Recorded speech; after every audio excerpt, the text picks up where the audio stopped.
Aqui ele quer destacar que, assim, Deus está em todos os lugares. Lá em Isaías, se eu não me engano, diz que a glória de Deus enche a terra e os céus e tal. Mas há lugares que ele deseja se manifestar está. Então, é como que locais em que se concentra ali a presença dele e ele deseja simplesmente não só se manifestar. É isso que ele é o que muitos chamam de presença manifesta de Deus. Por alguma razão divina, de concentrar-se e revelar-se de uma maneira mais forte em um determinado tempo ou lugar.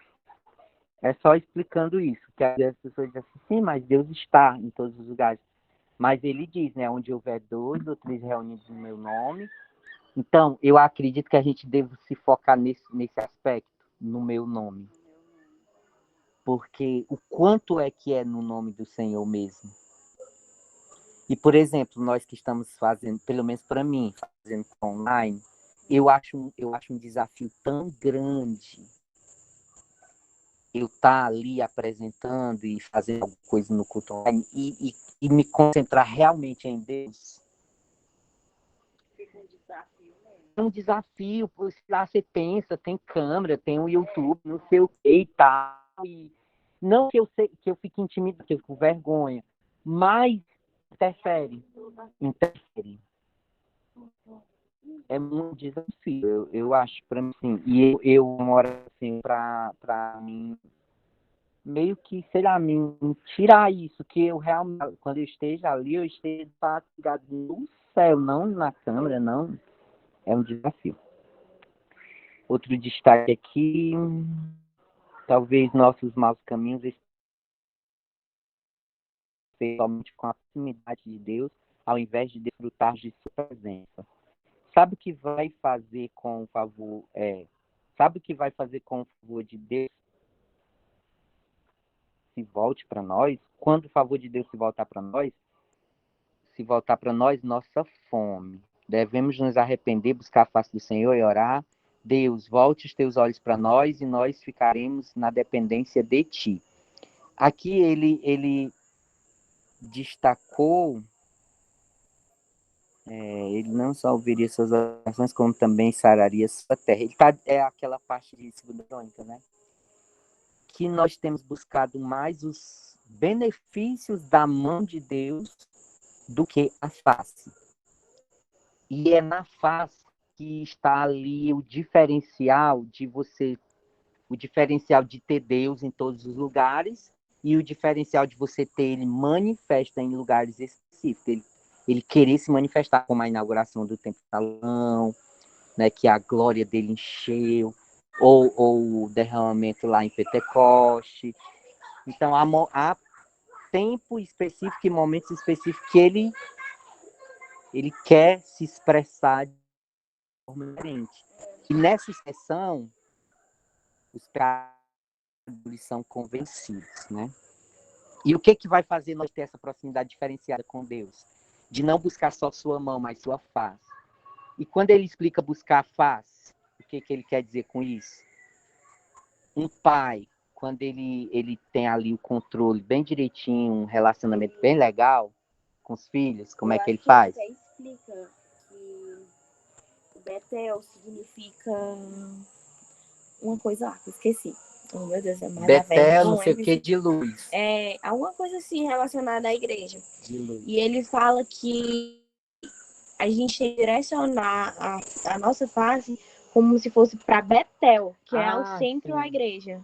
Sim, era alguma coisa de luz, eu não sei se eu marquei aqui. Descarregando, né? Não, tá, começou a atualizar. Ah, tá. E as pessoas elas deviam se voltar e se arrepender de seus pecados, se voltar para lá, né? Ou seja, se voltar para a face de Deus, ele dá um exemplo também, um pai, quando ele tem um bom relacionamento com o filho, se eu olhar para a tua cara, se eu sou teu filho, e tu faz uma cara de algo que tu não aprovou, entendeu? Não precisa falar. Ou de aprovação ou de desaprovação. Então, buscar a face do Senhor é buscar esses detalhes. E aí, como tu falou, às vezes não precisa que é bom. Quando nós temos ali deveríamos ter um relacionamento assim, tão fino, que não precisasse não precisasse, como a gente está na leitura anual, em Juízes agora, que o povo de Israel, no tempo dos juízes, eles só mantinham a fidelidade com Deus enquanto o juiz estava vivo. Tipo Débora, o irmão de Cala, não é o nome? Ai, esqueci. Otiniel. O nome dos juízes. Então, enquanto o juiz estava vivo, e ele tinha ali um relacionamento diferenciado com Deus, Deus enchia ele do Espírito Santo, e ele vencia toda a guerra, e ele falava e tal. Enquanto ele estava vivo, o povo estava... Tipo, morreu o primeiro que eu falei, foi... Esqueci agora já. Otiniel. O povo manteve a fidelidade durante 40 anos. Quando o Otiniel morreu, o povo voltou à idolatria. Então, quer dizer, a gente fica dependendo muito, às vezes, do visual, do ter um negócio assim. Isso, quer dizer, não ficou no passado. Eu acredito que hoje a gente fica muito dependente também. E não tem ali, às vezes, um relacionamento tão profundo, tão íntimo, como deveria ser, né? A nossa fome, ela não está tão grande. Ele diz isso. Guiados pelos olhos de Deus. Aí aqui que ele fala, né? O pai dele, ele conta a história dele, quando ele foi criado num lar muito, né? Muito rígido e tal. E aí, quando o pai dele olhava, sabia, né? Se estava aprovando ou não. Você é capaz de ler a emoção de Deus através de sua expressão facial? É um desafio para nós. E cada um de nós deve se perguntar isso, né? Você é suficientemente sensível para que o olhar de Deus o guie e o convença de seu pecado? O que acontece quando Deus olha para você? Será que imediatamente você diz, não posso fazer isso, não posso ir para ali, não posso dizer isso, porque não agradaria meu pai? Pedro foi convencido pelo olhar de Deus. Vocês estão lembrados daquela passagem do Cantar do Galo e tal, né? Tipo, Jesus avisou ele, quando aconteceu, Jesus só olhou.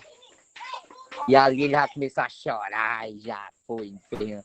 Ou seja, isso é buscar a face, né, do Senhor. Tipo, um olhar, Deus está em todo lugar, mas sua face e seu favor não estão voltados para todos os lugares. A busca de intimidade com Deus traz bênçãos, mas a busca de bênçãos nem sempre traz intimidade. O que vocês entendem por isso? A busca de intimidade traz bênçãos, mas a busca de bênçãos nem sempre traz intimidade. O que tu entende? Não, só achei forte. A busca de bênção nem sempre traz intimidade. Mas a busca de intimidade sempre traz bênção. Às vezes é porque a pessoa tem tanta bênção, né, não lembra nem de Deus, da intimidade com Deus. Pode ser isso. Ai, Não? Antônio, deixa eu explicar. Olha, Será que não tem ninguém que quer falar? se alguém quiser falar, tem que ligar o microfone e falar para a gente ouvir aqui. E ouvir. É muito forte, porque...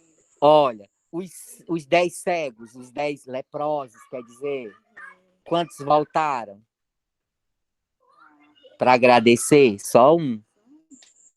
Então, os outros 9 só queriam a bênção, não tinha intimidade. E talvez Quando você busca a intimidade. Assim, tem pessoas que buscam. Aí até Deus falar. E depois que Deus falar, Pronto. Acabou ali. Perde ali o Igual você, fogo tipo, e tal. Tá num foco assim de emagrecer, emagrece uns quilos. Ah, não. Depois relaxa. É. Então, vocês entenderam aí, né? A busca de intimidade traz bênçãos. Então, quando a gente busca em primeiro lugar o reino de Deus, as demais coisas vêm. Mas, às vezes, a gente busca primeiro as demais coisas. Inverte a situação. Uhum. Ele sabe se a gente está buscando ele ou as coisas dele. A Bíblia diz que ele conhece o nosso coração, né? Ele diz assim, qualquer coisa ou pessoa que esteja exposta à presença manifesta de Deus começa a absorver a sua essência. Aí aqui ele contou a história de Moisés, quando ele encontrou o Senhor no monte, e aí o povo, na hora que viu Moisés, o rosto dele estava brilhando, e ele diz, Moisés, cubra o rosto. O povo disse, né? Moisés, cubra o rosto, porque não conseguimos olhar para você. E aí ele fecha esse pensamento dizendo isso. Qualquer coisa ou pessoa que esteja exposta à presença manifesta de Deus começa a absorver sua essência. E é aí que nós devemos nos incomodar, na página 34, que está aqui. E é aí que nós devemos entender que nós precisamos muito mais de Deus. Nós meninas, ai meu Deus, a gente não é nada, entendeu? A gente precisa muito, muito, muito, muito mais, para que ele faça a obra dele. Nós ser realmente só um instrumento. Não sei se o que eu vou falar aqui tem a ver com isso, mas é assim, ó. É porque assim, às vezes falta uma coisa, falta outra. Mas aí eu sei que o Senhor, ele preenche, em termos que eu falo, da minha casa. Eu falo assim, sim, da casa. Às vezes o meu armário não está cheio, a minha geladeira não está cheia, mas eu sei que o Senhor, ele vai suprindo a minha necessidade, entendeu? É viver pela fé. Entendeu? E aí, esse meu pensamento aí, tá falando. Então, ser absorvido pela glória de Deus, ou manifestar a glória de Deus. Eu acho que há uma necessidade para o mundo hoje, do jeito que está virado. As pessoas, elas estão sedentas de ver Deus em nós, de ver Deus na igreja, de ver Deus em qualquer lugar. Isso. E às vezes, por vezes, elas podem até estar cansadas do homem, do natural, do... Tá aqui, ó. Tô falando do manifestar em Deus está em todos os lugares. Em seguida, abaixo aí, ele fala que Deus começa a manifestar-se em lugares ou em outros povos. Ele pode se manifestar em todos os lugares. Eu acho que tem até um exemplo aqui que ele diz uma pessoa de um bar, uma coisa assim. Uma pessoa num bar, ela pode sentir, às vezes, até mais de Deus do que a própria vontade da igreja. Porque Deus não faz... Não, ele não faz acepção. Tu lembra daquela história do Flá? Do Flá, eu lembrei agora. O Flá estava num lugar totalmente sem nossa vez, como um bar. E ali, todo mundo ali fora de si, ele também estava... Tipo, o ambiente era aquele. E veio um deles, né? Tava até meio desacordado, não sei como foi. Foi naquele bar onde era o cabaré, lá na beira da rodagem? Sei, lá perto. Aí ali despertou um deles e disse o quê? Como foi que... O teu lugar não é aqui. Praticamente o quê? Profetizando e tal, né? Que tu tá fazendo Deus... aqui, porque esse não era o teu lugar. Uhum. Se eu não me engano, o Cauã até disse em um dos retiros que a gente foi, acho que foi em Torrões, ele falando que o irmão dele é altamente drogado, bêbado. Sim, do nada sim, ele chega em casa, lembro. chama o Cauã pro quintal e começa a manifestar línguas estranhas, e falar línguas estranhas, e falar, lembro, e eu também lembrei pronunciar, agora. e falar Pronto, reforçou. assim. Foi ele falando, a gente sabe, Sendo que o irmão dele... altamente drogado. Isso. Então, é uma prova disso aqui. Deus, ele não está restrito a espaços como a gente pensa. Ele é além das nossas estruturas. E ele manifesta em todos os lugares. Não foi à toa que o Claudeci, ele foi batizado dentro de um bar. E a gente fica assim, Deus, uma explicação para isso. Mas não tem explicação, é o agir dele. E a liberdade dele fazer como quer. E assim,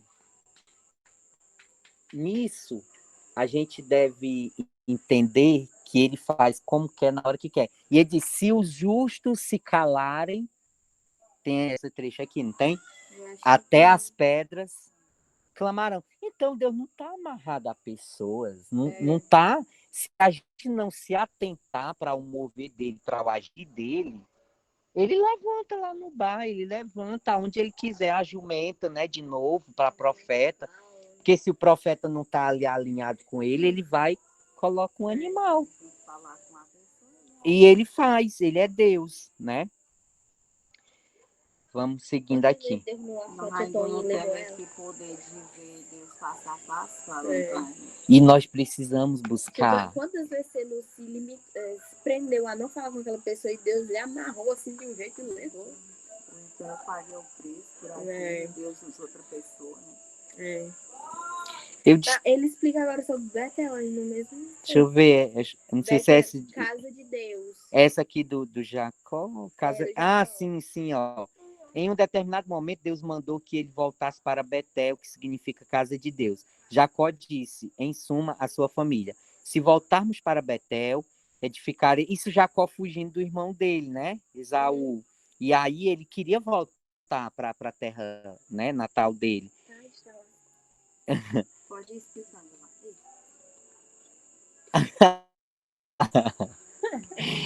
Neném sabido. Que ele voltasse para Betel, que significa casa de Deus. Jacó disse, em suma, à sua família: se voltarmos para Betel de fazer um altar a Deus, estaremos bem. Ele sabia que a presença do Senhor era contínua em Betel, porque o significado era esse, né? Casa de Deus. É interessante ler o que aconteceu a Jacó e sua família quando chegaram a Betel. E tendo eles partido, o terror de Deus invadiu as cidades que lhe eram circunvizinhas e não perseguiram aos filhos de Jacó. A palavra hebraica para terror vem de uma raiz que significa prostrar-se, ser abatido por violência, confusão ou temor. Se o temor do Senhor seja restaurado no mundo, então a igreja deve voltar para a presença manifesta de Deus. Então, tudo que a gente tinha falado, eu vou até repetir para a Toninha. Cadê ela? Foi? Escutei. Tu tá era mal. Toninha, Jacó fez um propósito aqui, né, de voltar para Betel, como ela tinha falado. Aí o parágrafo aqui faz esse resumo, ó. A palavra hebraica para terror... sim, quando ele saiu para voltar para a terra dele, houve caiu um temor tão grande no meio das cidades circunvizinhas onde Jacó estava habitando, que eles ficaram em confusão e tal, não quiseram nem mexer com Jacó, e Jacó voltou em paz para a terra dele, sem guerra, sem problema. Aí é que ele traz a reflexão para nós hoje, ó. A palavra hebraica para terror vem de uma raiz que significa prostrar-se, ser abatido por violência, confusão ou terror. Aí ele diz, ó, se queremos que o temor do Senhor seja restaurado no mundo, então a igreja deve voltar-se para Betel, lugar da presença manifesta de Deus. Lembrei agora, tem gente que pensa que vai conquistar as pessoas para o reino de Deus com terror. Aquele negócio lá do dia 30, 31. Sim, eu vi. Simplesmente falando de apocalipse, de cavaleiro, não sei o quê, que vai morrer muita gente, sendo que já está morrendo muita gente, né? E aí não tem nem sentido, que assim, eu lembrei do pastor Lucinho dizendo, eu até tinha comentado já com ela aqui, com a Ismael. É fácil profetizar morte quando nós temos milhares diariamente, né? Já está acontecendo milhares diariamente por essa doença. Eu quero ver você profetizar a vida no meio da morte. Isso seria extraordinário. Isso seria... Agora, profetizar... Quer dizer, qualquer um está vendo. Então, qual é o... Em 24 horas, mano, 3.000 pessoas. Aí você ainda vai com terror. E aí, ela me mostrou um vídeo, não sei de quem. Do TikTokzinho. Eu não sei quem era lá. Aí ela dizia o seguinte, que ela fez assim um estudozinho bem breve, bem interessante. Se o Senhor não revelou os detalhes do fim, nem para o Filho, porque Jesus disse, mas unicamente o Pai. Somente o Pai. E que pastor é esse que está sabendo que Jesus não sabe? E ninguém sabe, nem na Bíblia não tem escrito que tudo vai Não acontecer tem no dia. data. Não tem essa data. É uma mocinha, isso. E aí, quer dizer, o mundo hoje está precisando de temor de Deus pela presença manifesta de Deus, e não pela gente estar pegando a Bíblia, distorcendo e fazendo ali um terror e tal, que a pessoa tem que estar com medo e não sei o quê, né? Então, vamos lá. Trombando com a nuvem. Eu lembro, a nuvem, né? Eu lembro da manifestação dele no deserto, também no Templo de Salomão. Há oportunidades em que uma nuvem da presença de Deus se manifesta de repente, quando o povo santo está adorando. Isso causa arrepios.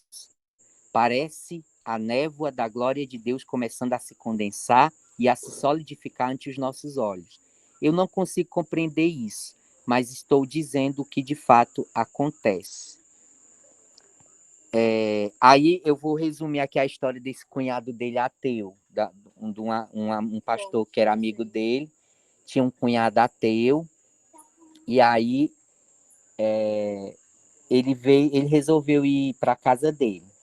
E aí ele já ficou assim, oh meu Deus, vem esse cunhado ateu e tal, né? Vai acontecer alguma coisa, isso não pode ser muito normal.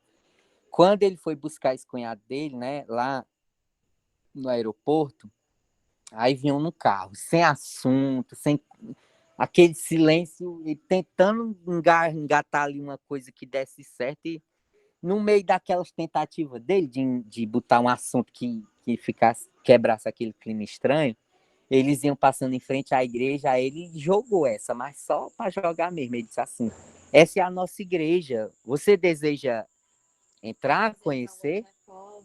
Fizemos algumas reformas e tal, você deseja entrar? Mas ele já estava esperando ele dizer que não e tal. Aí disse sim. Aí ele ficou surpreso. Pois tá. Aí resolveu estacionar e tal, pois vamos. Quando ele abriu a igreja, que ele pisou o primeiro pé na igreja, ele caiu e começou a chorar. Não, e foi o ateu. No corpo, tipo, de barriga pra cima, dentro e o resto para fora. Ele caiu. Ele já tava sentindo assim. E aí ele disse que não... Deixa eu pegar a parte do que ele falou. Estou embarcando... Não, ele destaca o trecho aqui. Você não gostaria de... Aí ele respondeu sim. Não estou pronto para isso. O pastor estacionou, ele abriu a porta e no momento em que os pés do cunhado tocaram o chão da igreja, o homem rompeu em soluços e começou a chorar e a clamar, meu Deus, me ajude, não estou pronto para isso, o que vou fazer? Então ele se agarrou ao pastor e disse, diga-me como ser salvo agora.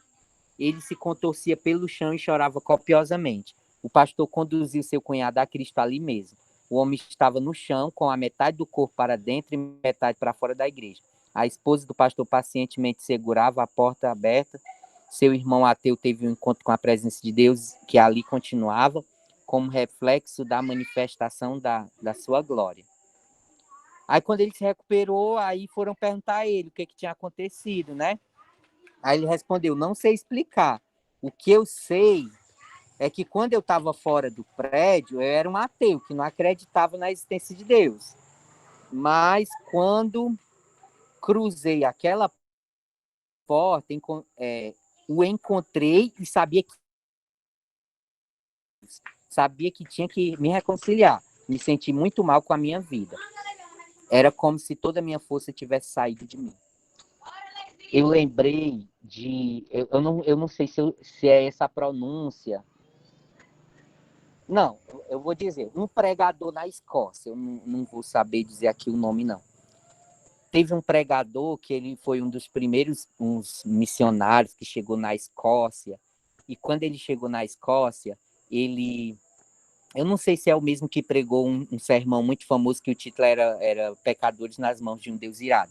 Eu só sei que quando ele chegou na Escócia, que ele ia ministrar, ele passou 3 dias jejuando e orando, e eu não sei se ficou só com água, né? O jejum dele, só sede de alimentos, aí ficava só com água, né? Eu só sei que a oração dele era, Senhor, me dá a Escócia. Senhor, dá-me a Escócia. Senhor, 3 dias. No terceiro dia, quando ele foi pregar e era por campal, ele disse que o sobrenatural de Deus veio. Tem livros, né? O livro Heróis da Fé, conta isso. Lá na Inglaterra, né? Pertencente ao Reino Unido, quer dizer. E aí, ele disse que as pessoas seguravam no banco. E elas diziam que estavam vendo a perdição delas. E o que elas tinham que fazer. E aí a gente lembra da pregação de João Batista, que era pesada também. E o que as pessoas diziam? E ele disse, chamava, era raça de vida e tal. Mas só que ele não dizia isso no seco, gente. Porque às vezes a gente pensa que é no seco. Simplesmente fala, quando eu digo no seco, sem a orientação de Deus, sem a direção de Deus. Ali João Batista, meu filho, estava cheio de Deus, cheio do Espírito Santo e tal, na direção mesmo. E por isso que ele tinha autoridade de chamar raça de vida, não sei o quê. E as pessoas nem se zangavam, faziam o quê? O que nós temos que fazer para obter a vida eterna? Sejam batizados e arrependam. Então, eu lembro dessas duas situações, tanto a da Bíblia, quanto esse pregador na Escócia. E as pessoas segurando nos bancos, desesperadas, com os olhos ali arregalados. Então, ali não foi o pregador, mas o próprio Deus, ele que convence. Eu acho que a gente entende pouco isso, de que nós somos só canal. A gente quer mais fazer do que ser canal. Meio que a história de Sara, né? Tentando ajudar Deus. Ah, tu vai filho, tal, não sei o quê, descendência e tal, não sei o quê. Aí ela não acreditou, ela coloca a escrava para ter o filho. Aí vem problema. Isaac não. O outro filho da escrava, como era o nome, era Ismael. Né? Trouxe um problema danado para aquela história, para o Senhor. E aí a gente tenta ajudar muito Deus. E acaba trazendo problema para a gente, nesse ajudar Deus. Sendo que Deus, ele faz sozinho. Quando eu digo faz sozinho, assim, o poder dele age. A gente é só um instrumento mesmo, mas ele pode fazer. E ele não precisa. A unção e a glória. Quando a unção de Deus se reflete sobre a carne humana, faz com que tudo flua melhor. Uma das imagens bíblicas mais claras a respeito da unção e de seus propósitos está no livro de Esther.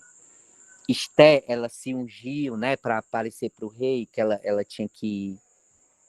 Ela fez um propósito, né, que o povo de Israel estava sendo... Os judeus estavam sendo mortos, né, e o tio dela mandou o recado, olha, vai lá e intercede pelo teu povo, porque nós fomos jurados de morte e tal dia vai ser a matança. E ela disse, mas eu não fui chamado mais para a presença do rei.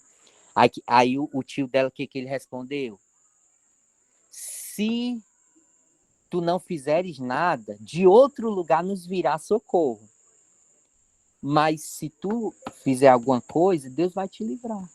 Então, ela se ungiu com óleo, fez uma preparação, fez jejum, sacrifício, botou as moças dela também para fazer. E depois de alguns dias, ela foi se apresentar ao rei sem ser chamada. E quem se apresenta diante do rei sem ser chamado? E se ele não coisar o cetro, a pessoa morre, né? Então, aqui nós fazemos relação com Deus. Se a gente se apresentar diante de Deus em pecado, o pecado, ele é abominável para Deus. A unção de Deus em nós tira o fedor do pecado.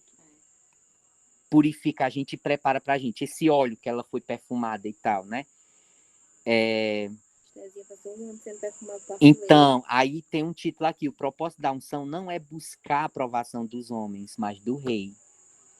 E aí entra aí muitos hoje que usam a unção de Deus para se promover. Ali é mulher de Deus. Ali é homem de Deus. A gente não vê nem esses profetas se esforçando para... Tipo assim, digamos que eu sou um profeta, tá muito cheio, não sei o quê. Aí a Ismael vem até a mim e diz, olha, irmã Jeová, você é muito, não sei o que, não sei o quê. No meu caso, eu me sinto muito constrangido quando as pessoas elogiando. Porque a honra e a glória é muito complicado. Eu acho que é mais fácil você lidar com a crítica do que com o elogio. Porque aí você vai Na crítica você vai orar, você vai se quebrantar, você vai entrar na presença de Deus derramado. E no elogio, você pode se perder. A aprovação. Pois é. A aprovação do rei é muito mais importante. Davi foi ungido por Deus para depois ser coroado pelo povo. A ordem é essa: ser cheio de Deus e aí receber a honra, né, do povo. Ele buscou a aprovação de Deus mais do que a dos homens. Ele era um caçador de Deus. Quer dizer, e quantos de nós... Eu vou compartilhar isso aqui porque... Não vou dar nome, não. Uma pessoa acolá. Era bom se a pessoa tivesse, né? Porque a gente dar nome assim é complicado. Quando ele foi Ele foi aceitar Jesus e ele diz que já havia tentado algumas vezes ser crente. Só que as outras vezes que ele tinha tentado ser crente, ele foi com outras motivações. Ele queria ser um grande pregador, ele queria ser um cantor, a preocupação dele de entrar na igreja era para ser essas. Ele cresceu. E aí ele nunca conseguia ficar na igreja. Eu disse, sim, você nunca ficou na igreja porque você não aceitava a Jesus. Por essa fala que você está me dizendo, você só ia para buscar coisas do homem, não a aprovação do rei, com o caso aqui dessa história. Temos desonrado a unção de Deus muitas vezes. Nos preparamos para ele, nos banhamos em sua doce, perfumada e preciosa unção. Aí vocês vão fazendo relação aí com a Esther, né? E depois disso, tudo que fazemos é desfilar perante os homens. Acabamos sendo entretidos no caminho para a sala do rei e nunca chegamos lá. Deixamos nos seduzir por outros amores de pouco valor. Precisamos lembrar que nosso rei não aceita nada que esteja manchado ou corrompido. Somente os puros estão aptos a ser admitidos nos aposentos do rei. Estou dizendo que corrompemos a unção de Deus quando dizemos que aquela foi uma boa pregação. Quando a gente prega, que termina, aí lá vem o elogio, como que se fosse minha a pregação, como que se fosse do pregador, como que se o louvor fosse do cantor, né? Ou o que mais? Aquele louvor estava realmente muito bom. E damos ao homem a glória e a atenção devidas a Deus. Ou então, buscamos a glória de Deus e a atenção vinda de homens. Nós estaríamos buscando assim agradar a carne, mas nunca a Deus. A unção realmente tem maravilhosos efeitos em nossas vidas. Ela quebra o jugo da opressão. Acha que tu tá lá, né? Eu tô aqui, neném. Vou me dar a bichinha aí sozinho. O que vocês gostariam de comentar sobre o propósito da unção? O que a gente tem feito com a unção de Deus? Ele tem razão, ele não tem razão? Como é que vocês veem? Se é que a gente tem menos buscado a unção, né? Eu acho que esse é um primeiro ponto. Será que a gente não está tão acomodado com a nossa forma, né? Com o nosso jeito? Eu acho que vocês concordam, já que vocês não disseram nada, né?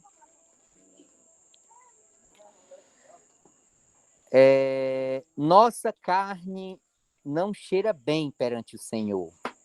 E a unção nos faz aceitáveis perante Ele. Esse é o processo através do qual Deus transforma plebeias em princesas.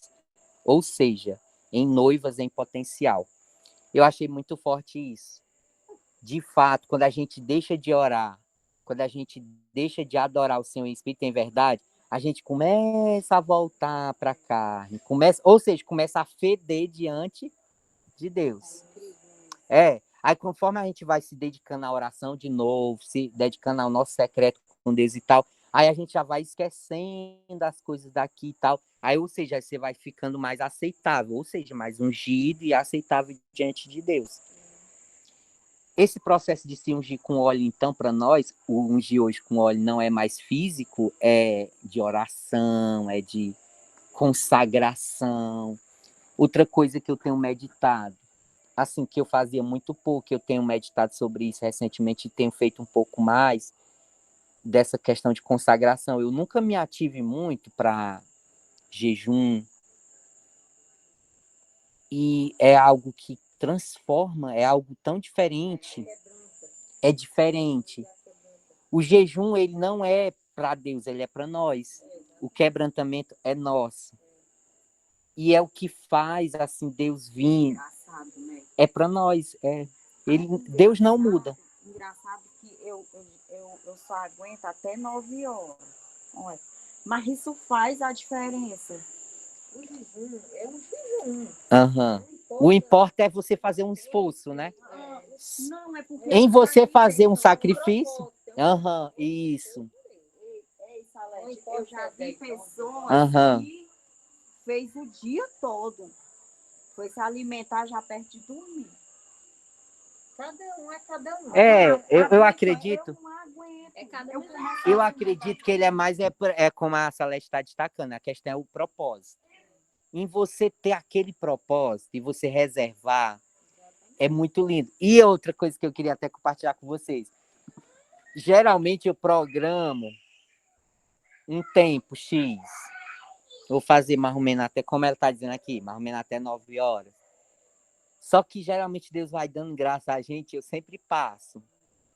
Mas eu sempre estabeleço, eu vou até tal hora, aí eu passo, assim. Porque vai, assim, a gente vai conversando com Deus, a gente vai cantando. Ai, que susto. Assim, tipo, se eu acordar tarde, aí não, até 9 horas, eu já acordei tarde. Não vai dar. Não vai dar quase nada. Eu sei. É bom quando. Isso. Eu lá em casa, meus jejum até 9 horas é cumprido, porque eu me acordo 5 horas da manhã. É muita coisa, né? Só não faço me levantar 5 horas, né? Mas todo dia eu não como. Aí me levanto 5 horas. Na sequência aqui, ele conta a história dos sacerdotes, que eles se ungiam também com incenso, com óleo, não sei o que, para entrar lá no Santo dos Santos. Se eles entrassem em pecado, inclusive eles entravam com a corda amarrada, porque se morresse lá, ninguém podia entrar para tirar ele lá. Era para puxar pela corda. Então, ele tinha todo esse processo de preparação, de unção, de incenso e tal, e tinha fumaça também, o incenso é fumaça.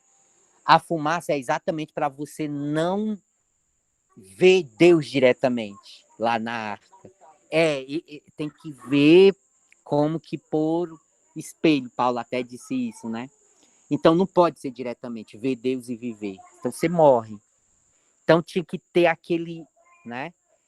Por quê? Porque a carne ela é pecado, ela é falha. E aí ele diz assim, deixa eu ver aqui. A unção pode fazer com que louvemos e preguemos melhor, mas precisamos lembrar que ela, quer venha sobre nós individualmente ou sobre a congregação durante o culto, não é o fim, mas somente o início. Alguns se contentam em passar diante do véu e assim desonram a unção que lhes foi dada. Não compreende que o propósito da unção em nossa vida é nos preparar para entrar além do véu, atingir o lugar onde a glória de Deus permanece continuamente. A sala do rei, o santo dos santos, espera pelos ungidos. No lugar santo, tudo era impregnado com o óleo da unção, até mesmo os trajes do sacerdote. Esses, então, tomavam o incenso moído e ungiam o ambiente. Aí ele destaca um trecho aqui do livro de Levítico. Tomará também o sacerdote o incensário cheio de brasas sobre o altar diante do Senhor, e 2 aromáticos moídos e tal,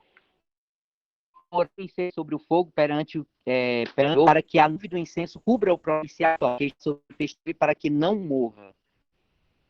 Então, às vezes a gente recebe a unção de Deus e a gente acha que ali pronto. Sendo que ali é só um preparatório para mais. Estão entendendo, né? A gente acha que ser ungido, pronto. Sendo que é só um processo. Ele destaca isso, né? A unção, assim, relaciona-se à reverência. Continuando, cultuamos diante do véu e nos recusamos a entrar. O véu foi rasgado, foi para a gente entrar na própria presença de Deus.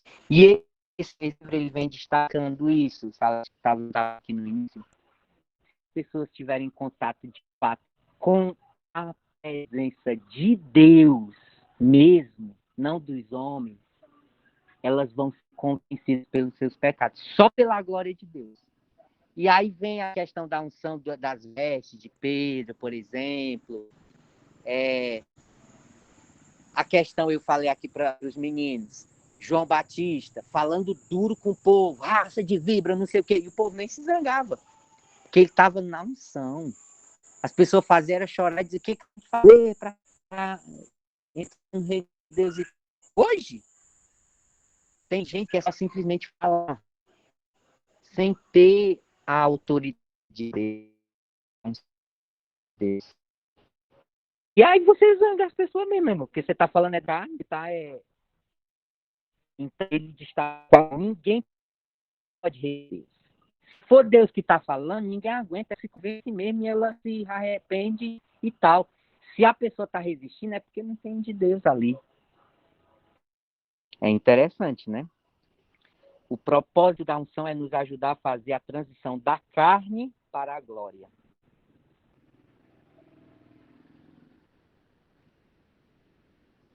Deixa eu passar aqui algumas partes por não, né? Algo morre dentro de nós cada vez que somos confrontados pela glória de Deus. Aí aqui ele lembrou de Isaías, quando chegou perante a glória de Deus, né? Que ele se derramou logo e tal. Eu vou perecendo, Senhor, porque sou um homem pecador, de lábios impuros e habito no meio do povo de impuros lábios. Então, quando você realmente é confrontado com Deus, você vê o seu pecado e você já tem medo de morrer mesmo, porque é Deus, né? Isso. Não precisa de um sermão. A própria presença faz isso.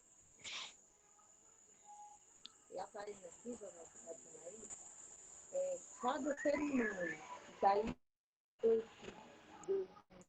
é a realidade dele.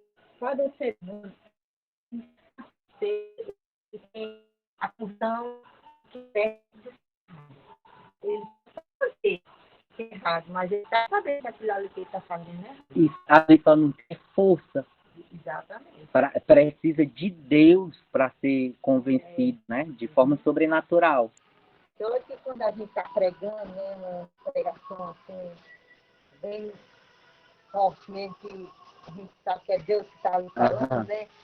Aí eles choram, eles se derramam. Eles reconhecem. Mas depois, né? Tem que ter essa ação sobrenatural, mais de Deus, né? Estando na presença manifesta de Deus, embora coisas grandes e maravilhosas aconteçam, você e eu precisamos fazer muito pouco. O que é destacado aqui.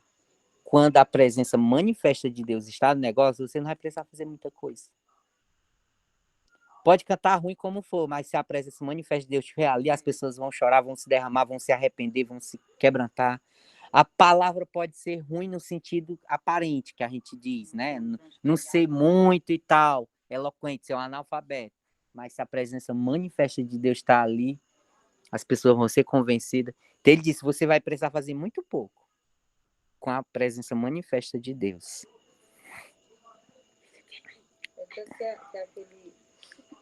Quem foi que disse que foi enviado para ir para um lugar determinado, né?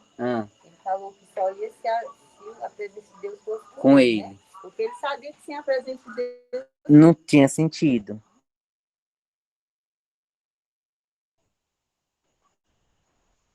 Eu acho que deve estar próximo do fim aqui.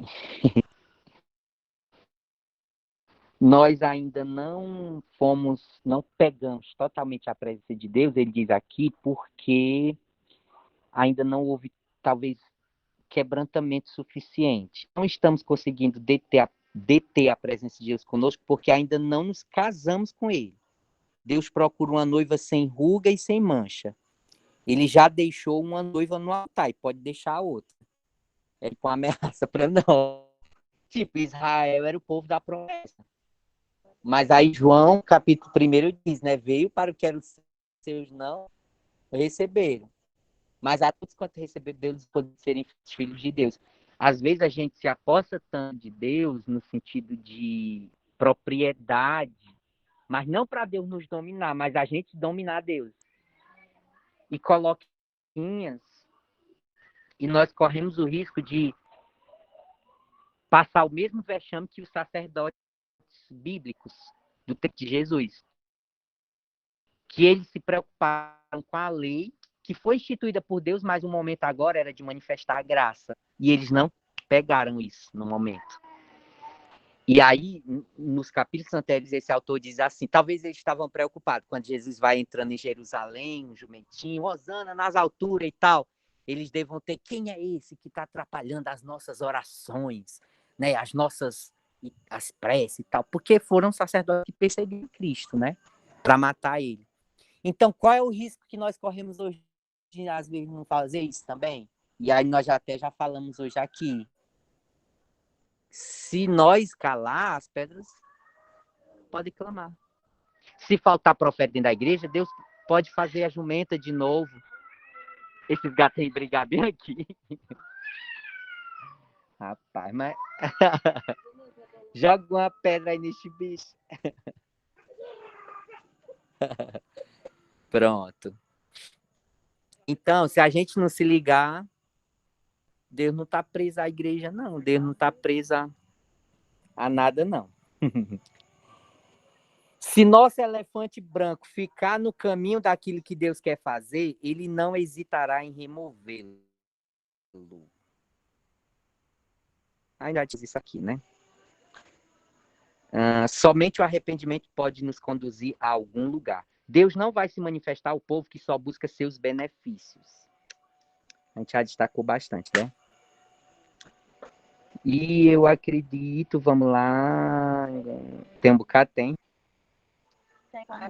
Não, a Letícia tá. Letícia não tá. Tá não, né? Houve um imprevisto. A Daciane. Tá não. Deixa eu olhar aqui quem tá. Eu tô gravando, né? Pra depois mandar. Ah. Para nós, avivamento é um pastor persuasivo, músicas comoventes e a presença de uns poucos amigos que aceitam o convite para ir à igreja. Não. Acontece quando as pessoas estão em um restaurante ou andando pelo shopping e de repente começam a chorar, olham para seus amigos e dizem, não sei o que está errado comigo, mas sei que tenho que me reconciliar com Deus. Então, é quando Deus opera mesmo sem precisar estar dentro da igreja. Claro que na igreja Deus pode fazer isso.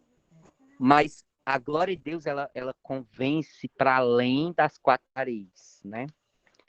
Ele até explica um negócio do ajudamento, que às vezes a gente acha que o ajudamento é a parte do cantar bonito, isso, do louvar bonito. E não é. Não é. Era isso. Aí ele vai fazer isso. Ele vai fazer uma relação com a reconciliação de Paulo. O verdadeiro avivamento acontece quando as pessoas mais difíceis e inalcançáveis que você já viu conhecem e vêm até Jesus. Tais pessoas ainda não foram alcançadas por ver em nós de Deus e muito dos homens. Desses inalcançáveis é parecido com o cunhado do pastor. Sim, que era ateu. Pregar, uma pessoa pregar para ele não iria. Está dizendo, tentamos lhes empurrar doutrinas goela abaixo. Já imprimimos tantos folhetos que daria para forrar as paredes de nossas igrejas. Agradeço a Deus pelas pessoas alcançadas através de um folheto evangelístico. Mas as pessoas não querem doutrinas, não querem folhetos, nem nossos frágeis argumentos. Elas querem Deus. Vocês entenderam, né? Aí é nesse meio aqui que ele fala do encontro de Paulo e tal, mas eu não encontrei aqui. Paulo não encontrou Deus na igreja, num culto tal, e no final e tal. Ele encontrou a própria presença de Deus no caminho para Damasco. Ou seja, Deus não está preso a nossas estruturas, né? Que a gente pensa que é, né? Sim, agora terminou. Terminou, agora. Ai, ai, ai. Então, já que é o finalzinho, eu vou terminar com esse último parágrafo. Quando é que vamos aprender que as pessoas podem ser facilmente persuadidas, mas com a mesma facilidade elas também podem se desviar? Às vezes a gente até convence as pessoas a aceitar Jesus com as nossas palavras, mas elas também facilmente Se desviam. As pessoas podem ser atraídas pela nossa música, mas só permanecerão enquanto elas gostarem da música. Não devemos concorrer com o mundo nas áreas em que ele é muito competente, ou até melhor que nós. Mas existe algo que o mundo não é capaz de competir: a presença de Deus. Agora eu vou contar-lhe um segredo, se você prometer que vai espalhar. Quer saber quando as pessoas começarem a entrar pelas portas de sua igreja? Tão logo saibam que a presença de Deus está ali. Já é tempo de experimentarmos esse poder. Deus quer manifestar-se àqueles que estão famintos. E quando ele vier, não teremos que colocar anúncios no jornal, rádio, televisão. Tudo o que precisamos é da presença de Deus e as pessoas virão, de longe e de perto, de todos os lugares, a todo instante. Isto não é teoria ou ficção, já está acontecendo. E tudo começa com o clamor dos famintos. Sei que existe mais.